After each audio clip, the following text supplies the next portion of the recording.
देखिए अभी हम आपको वज्र गुणन विधि से हल करने के लिए सिखाएंगे। यदि इस वीडियो को शुरू से आखिर तक देख लें तो आपको बहुत अच्छा तरह से वज्र गुणन विधि से हल करने के लिए समझ में आ जाएगा। तो ध्यान दीजिए, इसमें आपको बस यह याद रखना है कि यदि कहीं पर सिर्फ x दिख रहा है तो कहिएगा इसमें छिपा है एक, इसमें छिपा है कितना एक। यदि सिर्फ y दिख रहा है तो इसमें भी छिपा होगा एक, और यदि 8x है तो कहिएगा यहाँ पर सीधा 8, और यदि 7y है तो यहां पर कहिएगा 7। तो इस बात को थोड़ा ध्यान में रखिएगा। आगे देखिए हम आपको अच्छा से समझाने का प्रयास करते हैं।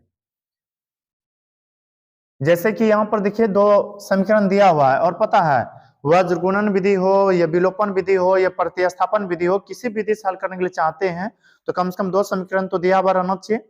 ऐसे हम अभी सिखा रहे वज्र गुणन विधि, दूसरा वीडियो में आपको विलोपन विधि प्रतिस्थापन विधि भी मिल जाएगा। तो ध्यान दीजिए, वज्र गुणन विधि को आप कई तरह से बना सकते हैं, जिसमें कि एक यह भी माध्यम है। सबसे पहले आप इस तरह से लकीर खींच लीजिए और पहला हम लिखना है x, पहला हम क्या लिखना है x, दूसरा हम लिखना है y। फिर से देखिए, पहला हम लिखना है x, पहला हम लिखेगा x, दूसरा हम लिखना है y, तीसरा निर्भर करता है समीकरण पर। यदि समीकरण में बराबर के आगे कोई संख्या हो तो -1 यहां पर लिखेगा। फिर से सुनिए, यदि समीकरण में बराबर के आगे कोई संख्या हो तो -1 दीजिएगा, और यदि बराबर की इधर हो तो फिर सिर्फ और सिर्फ 1 दीजिएगा। हो सकता है यह बातें आपको नहीं समझ में आया, फिर से लिखते हैं x + 2y = 5। देखिए बराबर के उधर है, जब उधर कोई संख्या रहेगा तो वहां पर आपको -1 देना है। यदि यही लिखा रहता x + 5y + 3 = 0, देखिए बराबर के उधर नहीं बल्कि बराबर के पहले है संख्या 3, बराबर के पहले संख्या है, तो इस स्थिति में सिर्फ और सिर्फ 1 लिखते हैं, कि प्लस में 1 लिखते हैं। एक प्लस वाला भी सिखाएंगे हिसाब, लेकिन अभी बराबर के आगे था इसलिए हम यहाँ पर क्या दिए माइनस। हो सकता है नहीं समझ में आया हो, फिर से सुनिए। पहला में आपको x देना है, दूसरा में आपको y देना है। यदि बराबर के आगे कोई संख्या है तो फिर वहां पर दीजिएगा आप -1। अब मान को बैठाते हैं। देखिए मान जो बैठाइएगा बीच से, कहां से बीच से, ऊपर वाला मान ऊपर लिखिएगा, नीचे वाला मान नीचे, और फिर ऐसे आगे बढ़ते रहिएगा। जब आखिरी आ जाएगा तो फिर इधर शुरू आ जाना है। जैसे कि हम यहाँ पर बैठाते हैं बीच से, और यदि माइनस में हो तो माइनस में लिखेगा, यदि प्लस में हो तो प्लस में लिखेगा। जैसे कि यहाँ पर ऊपर है 3 और नीचे है -3, माइनस रहेगा तो माइनस दीजिएगा। अब इससे आगे बढ़ते हैं, बताइए ऊपर कितना है 8 है और नीचे है 4। फिर इससे आगे बढ़ते हैं, आगे तो है नहीं, अभी इस तरह से हमें शुरू में आना पड़ेगा।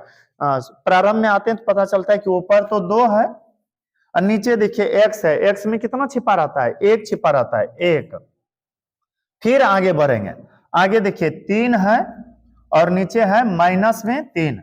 शायद आपको यह समझ में आ गया होगा, हो सकता है थोड़ा नहीं समझ में आया हो, फिर से हम इसी को बताने का प्रयास करते हैं। देखिए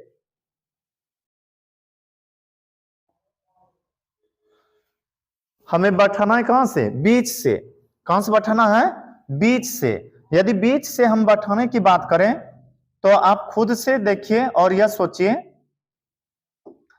कि बीच में ऊपर क्या है 3 है, जबकि नीचे है -3। फिर आगे बढ़ेंगे, आगे है 8 ऊपर और नीचे है 4। फिर आगे जाएंगे बट आगे है नहीं कुछ, तो इस तरह से हम शुरू में आ जाएंगे। फिर लिखेंगे 2 और नीचे x में कितना छिपा रहता है 1। फिर आगे जाएंगे तो ऊपर हो जाएगा 3 और नीचे -3। याद रखिएगा यदि आप सही सही बैठाए हैं तो आगे जो होगा वही पीछे भी हो जाएगा। जैसे कि आगे है 3 ऊपर नीचे -3, उधर भी देखिए ऊपर 3 नीचे -3। अब इसे थोड़ा आगे बढ़ते हैं।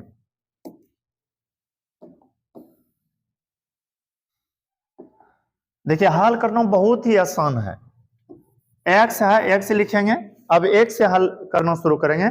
आप एक बात को ध्यान में रखिए और सोचिए, वह यह कि आप जब फिसलन पट्टी पर ससरते हैं ऊपर से नीचे की ओर कि नीचे से ऊपर की ओर, फिसलन पट्टी तो देखे ही होंगे, इस तरह से जो बना हुआ रहता है, ससरने वाला जिसको कहते हैं। आप ऊपर से ससरते होंगे, ऊपर से ससरते होंगे कहा, नीचे की ओर, तो उसी तरह से ऊपर से आपको ससरना है नीचे, और जिससे टकराइएगा, ये सीढ़ी है, जिससे टकराइएगा बस उसमें गुणन कर दीजिएगा। जैसे कि हम ऊपर से शुरू करते हैं, ऊपर है 3, जब 3 से शुरू करेंगे नीचे देखिए टकरा जाएंगे, चलते चलते चलते टकरा जाएंगे, किससे, 4 से, तो 3 गुना 4 कितना हो जाएगा, 12 हो जाएगा। फिर जैसे इधर रिटर्न लीजिएगा माइनस दे दीजिएगा, क्या दीजिएगा, माइनस। पता है क्या है, वह इसलिए क्योंकि यहां पर एग्जांपल के माध्यम से बताते हैं, खुद से सोचिए, आप एक बार फिसलन पट्टी पर चढ़े, नीचे आ गए और इच्छा किया फिर अगला दिन चढ़ेंगे, फिर से उस पर ससरेंगे, तो बताइए पैसा तो लगेगा ही। पैसा लगने का मतलब आपके पास जो भी पैसा था उसमें वृद्धि हो जाना कि कमी हो जाना, कमी होना। फिर से सुनिए, हम मान लीजिए आज झुलवा पर चढ़े, 20 रुपया लगा, फिर अगला दिन जब सोचेंगे चढ़ने के लिए तो फिर ना 20 रुपया लगेगा। तो ऐसे स्थिति में मेरे पास जो भी पैसा है उसमें धीरे धीरे घटते जाएगा, कटौती होगा। ठीक उसी तरह से जैसे ऊपर ससरे थे 3 से, आगे 4 के पास 300 के 12 हो गया, इधर लौटने में आपको एक माइनस देना ही है, चाहे रूल से समझिए या फिर एग्जाम्पल के द्वारा समझिए। आप गुणन करेंगे, अब ऊपर की ओर चढ़ेंगे सीढ़ी पर, तो 3 से जब चढ़ना शुरू करेंगे तो पहुंच जाएंगे कहां, 8 के पास। देखिए 3 गुना 8 24 हो गया, और ये है माइनस में, तो माइनस 24 ना, एगो माइनस पहले से था, माइनस माइनस प्लस 24। अब आगे बढ़ते हैं, आगे देखिए, अब आगे होता है ना, एक झुलवा पर झूलते झूलते थक गए तो फिर कुछ देर विश्राम कीजिएगा, फिर कोशिश रहेगा कि अब दूसरा वाला झुलवा पर झूले। उसी तरह से एक से झूल करके एक तरह से मान लीजिए कि आगे बढ़ चुके हैं कहा, y के पास, तो ऊपर देंगे y और आए हुए हैं 8 तक। अब 8 से शुरू करेंगे, 8 से जैसे फिसलना शुरू करेंगे या ससरना शुरू करेंगे, चल जाएंगे कहा, 1 के पास। तो बताइए 8 गुना 1 हो जाएगा 8, अब पीछे लौटने में देना है माइनस, पीछे लौटने में देना है माइनस। अब 4 के पास आए, 4 से फिर आगे बढ़ेंगे, 4 दूनी 8, 4 दूनी कितना हो जाएगा, 8। अब इस झुलवा को खत्म कर देते हैं। अब देखिए आ गए -1 के पास, किसके पास, -1 के पास। अब फिसलना शुरू करेंगे 2 से, तो आ जाएंगे किसके पास, -3 के पास, 2 तिया 6, -6 हो जाएगा। अब फिर इधर लौटेंगे तो क्या आएगा, माइनस, जब जब लौटिएगा तब तब माइनस दीजिएगा। अब 1 से चढ़ेंगे, चल जाएंगे किसके पास, 3 के पास, 3 एकम 3। अब इधर तो है ही नहीं झूला फिसलने वाला जो, जिस पर कि हम फिसले। अब आगे देखिए कैसे हल करना होता है, बस आपको जहां लगेगा जुटेगा जोड़ दीजिए, और जहां पर लगेगा कि घटेगा घटा दीजिए। ऊपर है x, बट्टा में देखिए दोनों प्लस में है, प्लस में है तो जुट जाएगा, 12 और 24 हो जाएगा 36। फिर आगे देखिए, आगे ऊपर है y, 8 में 8 घटाइएगा तो हो जाएगा 0। फिर ऊपर देखिए, ऊपर है -1 और दोनों माइनस में है तो जुट जाएगा, लेकिन चिन्ह रहेगा माइनस का, -6 -3 हो जाएगा -9, माइनस माइनस खत्म हो गया। अब देखिए स्टेप बना 3, पहला दूसरा तीसरा। तो यदि आप पहला से चलते हैं तो x कॉमन आएगा, दूसरा से चलते हैं तो y कॉमन आएगा, और 9 तो x है, 9 ही y है, किस स्टेप में, तीसरा स्टेप में। इसलिए पहला को कंपेयर कीजिएगा, तुलना कीजिएगा तीसरा से, और दूसरा को भी तुलना कीजिएगा तीसरा से। फिर से सुनिए, यह जो पहला है ना, पहला को तुलना करना है किससे, तीसरा से। उसके बाद यह जो दूसरा है, दूसरा को भी तुलना करना है किससे, तीसरा से। जैसे कि हम करते हैं, जैसे तुलना करेंगे ना बस आंसर ही निकल जाएगा। लिखेंगे पहला को तीसरा से तुलना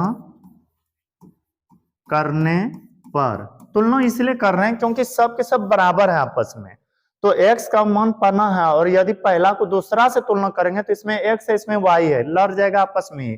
x कहेगा मेरा मान निकल रहा है, y कहेगा मेरा, इसलिए हम कोशिश करेंगे कि पहला को किसे तुलना करेंगे, तीसरा से। हम यह नहीं कहते कि मान नहीं निकलेगा, निकलेगा, लेकिन थोड़ा सा दिक्कत करेगा शायद। तो पहला है आपका x बट्टा 36 और तीसरा है 1 बट्टा 9। देखिए 9 एकम 9, 9 चौके 36, x गुना 1, x अब बराबर में आ गया 4 एकम 4। तो इस तरह से x का मान आ गया कितना 4, x का मान कितना आया 4। अब लिखेंगे फिर दूसरा को किससे, तीसरा से तुलना करने पर, दूसरा को तीसरा से तुलना करने पर,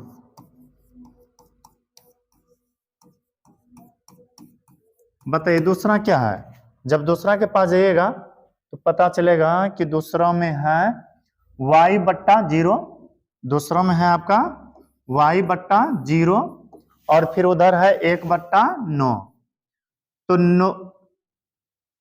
y गुना 9 हो जाएगा 9y बराबर 0 में किसी भी संख्या से गुना कीजिए 0, और पता है जब किसी भी संख्या से 0 में भाग दीजिएगा तो उसका मान आएगा 0। तो इस तरह से यहाँ पर हो गया y बराबर 0।